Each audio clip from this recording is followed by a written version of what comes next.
Welcome, everybody, to the Cone of Shame Veterinary Podcast. I am your host, DrAndyRoark. Guys, I've got a fun toxicology case for you today. What's going on with this trembling, shaking dog? And why did its two housemates die suddenly? What are we going to do about it? How concerned do we need to be in the future?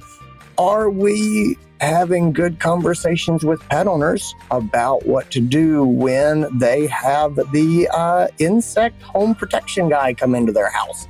Let's get into this episode. This is your show. We're glad you're here. We want to help you in your veterinary career. Welcome to the Cone of Shame with Dr. DrAndyRoark. Welcome to the podcast, Dr. Tina Wismer. Thanks for being here. Thank you for inviting me. My absolute pleasure. I love having you on here. You've been on a number of times. You are my go-to for toxicity questions that I have when I'm losing sleep about my patients eating things. You are the person that I reach out to. For those who do not know you, Dr. Tina Wismer is the Senior Director of the ASPCA Animal Poison Control Center. So thanks for being here. Thank you for inviting me. I think, sorry. I keep thinking. We already did that. We did that already. Okay. I'm sorry. Let's move on to the next session. I invited you here because I saw an article. It was actually in today's Veterinary Nurse magazine, which is a great magazine. They do good work. I enjoy a lot of their stuff. And they had a case that scared the willies out of me. And I wanted to get some more information on it and get your thoughts on, one, treatment of this thing, but then two, also like what are the risks and how likely am I to have to deal with it, and just get a more clear view of it. So the case that they talk about that I want to put to you presented like this. There is a pet owner and she went to school for the day. And she came home and her three dogs were acting normally. So she has a Labrador, she has a Chihuahua, and she has a Jack Russell. So a big dog and two little dogs. And they're all acting normally. And then she, she took them for a walk. And when she comes back, it's been about 2 hours since she got home. And the big dog is acting normal, but the two small dogs are not. They are panting and they have both vomited multiple times. And then they had a stiff gait in their hind end as they walked around. The vomitus was described as frothy fluid with a red tinge. And then about 1 hour after they started showing signs, both of the small dogs had died, and the bigger dog was starting to show the same signs. The stiff gait, mostly it was the panting and appeared to be in distress. And so this dog was rushed into emergency care and was thankfully saved. The diagnosis that was given was Chlorfenapyr poisoning. And I just want to start to talk about that and what that means. Starting at the high level, what is Chlorfenapyr? So Chlorfenapyr is an insecticide. It is labeled for use on both agricultural products and for in the household. Okay. And we most commonly see this where? Like how do companion animal vets tend to see this? How is this used in our households? Is this something that people go down to Home Depot and pick up and they're just sort of spraying around the house? It sounds like this is sort of the next level up from that. Right. So this can only be used by licensed pest control operators.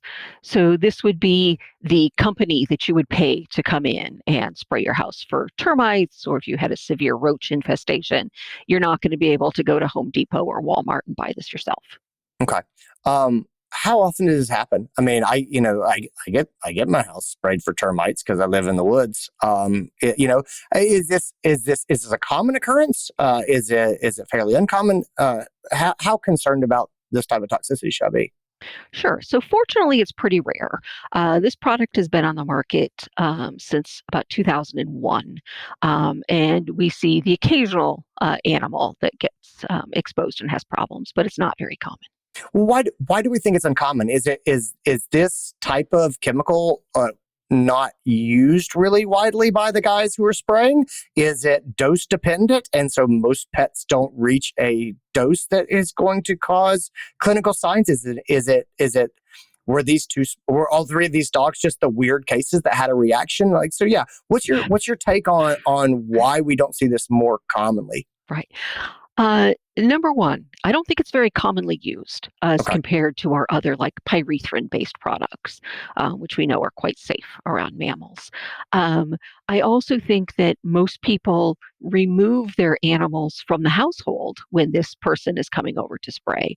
All of our cases have been animals that were inside the household when the spraying was occurring. Okay. Is there anything that on the surface level I could see or I could advise pet owners to see? So if pet owners call me and they say, hey, I'm getting ready to get my house sprayed, is there anything I should be looking for in the pest control guys? Because I have gotten those questions a number of times. Is there any red flags or anything that I should just put out to them and say, hey, here's something to look out for? Right.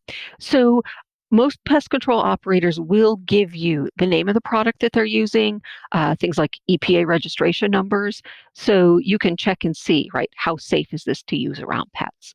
Also, the most important thing, remove them from the environment. Yeah, no matter what. Yeah, and don't bring them back until you can't smell the product anymore. Okay, and that's a good rule. So if you can't smell it, then it's probably okay. Am I paraphrasing that appropriately? Yes. Awesome. All right, sweet. Okay. What do we tend to see on clinical presentation in these dogs? So I told you so. The pet owner sort of said that she saw. What other signs do we see beyond that? Are there things that we're going to find on admission to the hospital that maybe the pet owner would not have seen? Yeah. These guys tend to have pretty impressive tremors, muscle tremors.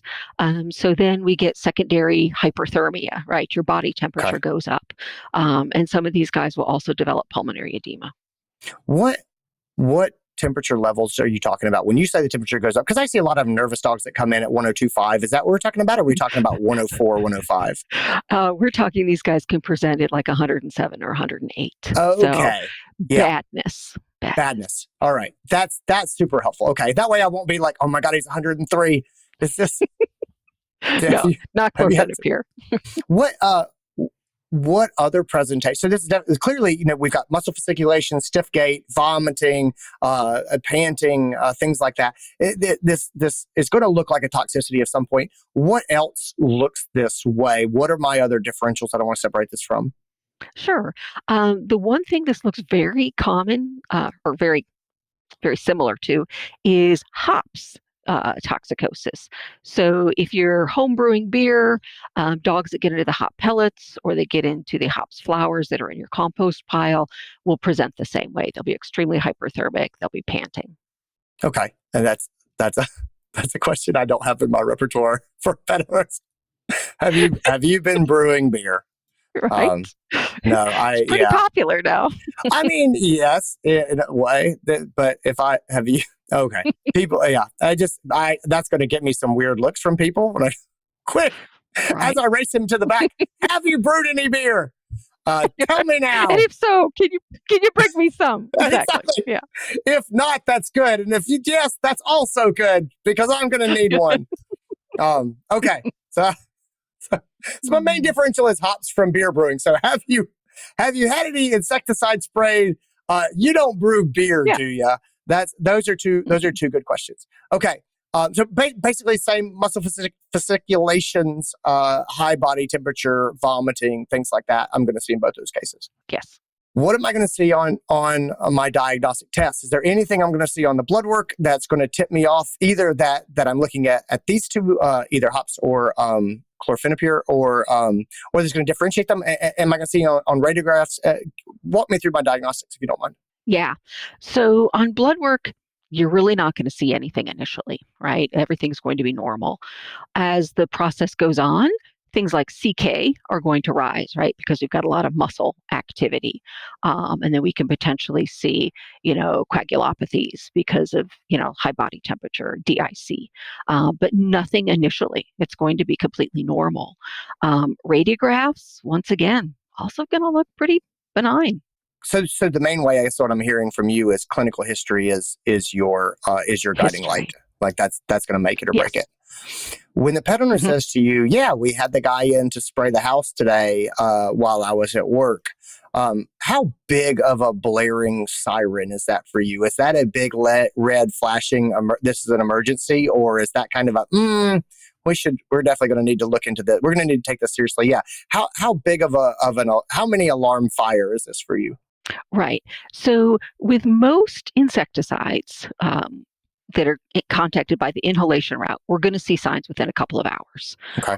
So we're going to also ask about time frame. But if we've got clinical signs that fit, right, we've got tremors, we've got hyperthermia, then Yeah. yes, this is your 9-alarm fire. Yeah.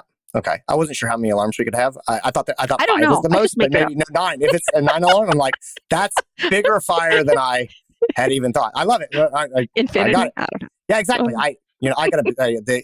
I'm just going to be honest. My knowledge of the alarm system that firemen use is very limited. So when you said 9, I was like, holy crap. Zero. Yeah. Zero. I have no idea. Zero. Okay. Yeah, there's got to be a better medical way of describing this than in a fire alarm categories. Okay. All right. Moving on. I get the point. We're not sleeping on this. So we're not going to sleep on this. How do we treat it? This dog presents and I need to take action. What are my main concerns as I do this, and how am I going to treat this? Sure. So we want to get our body temperature down. Okay. So you're going to use things like, IV fluids, wet the fur, cool fan. And then for vomiting, pick your favorite antiemetic, right? For tremors, you're going to use methocarbamol, right? Your great muscle relaxant.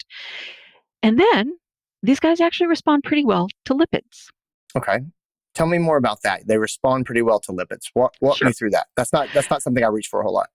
Sure. So when we're talking about lipids, we're talking about the 20% solution that you use for partial parenteral nutrition, right? Okay. So you're feeding them through the vein. So the thought is that we have certain toxins, including chlorfenapyr, that are highly lipid soluble. So the thought is if we give dogs lipids, we're going to bind the toxin within the bloodstream, and therefore it can't get out and it can't affect the receptors and cause clinical signs. Okay. So talk to me about a dosing regime and sort of a time frame for this, if you don't mind. Sure. So we start out with a bolus of about 1.5 mils per kilo. Okay. And you can give that over about, 20 to 30 minutes. And then we drop down to a constant rate infusion of 0.5 mils per kilo per minute. And we're going to do that for another 30 to 60 minutes, right? Okay. The big thing is if you've got a small dog, right, we don't want a volume overload. So Yeah. make sure you go on the low end. And then we're going to stop our constant rate infusion for about 4 hours. We're going to then check and see if we're lipemic. If we're lipemic, we're going to hold off. But if we're no longer lipemic and our animal is still symptomatic, then they get another dose of lipids. What kind of time frame am I looking for to see a change or ideally a resolution of symptoms? Like if I'm seeing muscle fasciculations and things like that, and I start to give some lipids and things, is this a 30 minutes in and I start to see improvements? Is this a longer play? Is this magic where you start to, like it's like, deworming or blood transfusion in a hookworm puppy where they just open their eyes and feel better? What are we talking about? Sure. With something like chlorfenapyr, typically it just takes like 1 dose of lipids. Okay. So usually by the time we finish that, 1 to 2 hour time frame, they're much better. Okay. If we're using lipids to treat something like marijuana or avermectins, things like ivermectin or moxidectin, then you may need to give multiple doses of lipids before we see an improvement. Okay. And then what is the ultimate official sort of cause of death in these cases?